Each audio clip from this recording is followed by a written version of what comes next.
Hello everyone, it's me, Clayton. I just finished watching Strange World, the latest Disney animated film starring Jake Gyllenhaal, Dennis Quaid, Gabrielle Union, and Lucy Liu.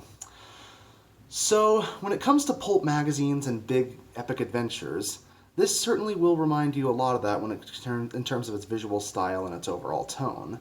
But when it comes to delivering a new world that we haven't seen before, you'll definitely see that this is an adventure that you've seen before.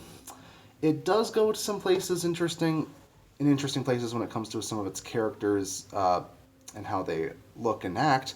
But when it comes to the actual storytelling, you've seen this before, and that'll either be a positive or a negative for you. But let's get to the story, shall we?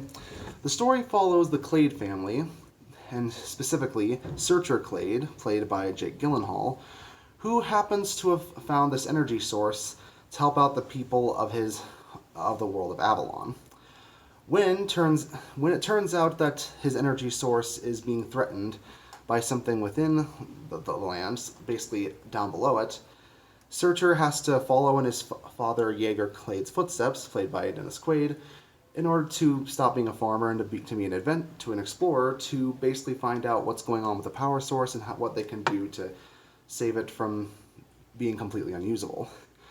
So alongside Searcher Clade is his wife, played by Gabrielle Union, and his son Ethan, who isn't exactly an explorer or a farmer. So, along with Lucy Liu as the captain of this ship, they have to go into the journey of the center of the earth kind of scenario to go and find exactly what's wrong with the power source that Searcher Clade discovered, while also discovering some interesting ideas about the world that they've never figured out until now.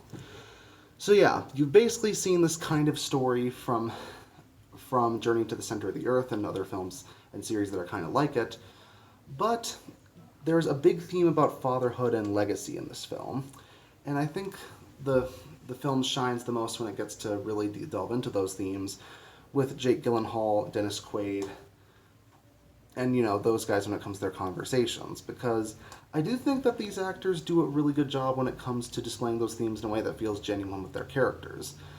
Some of the other characters aren't as developed.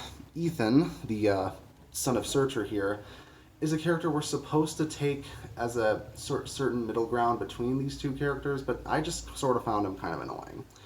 Not only does he actively jeopardize the mission on a few points, but his personality doesn't really endear me as much as it does when it comes to his father or his grandfather.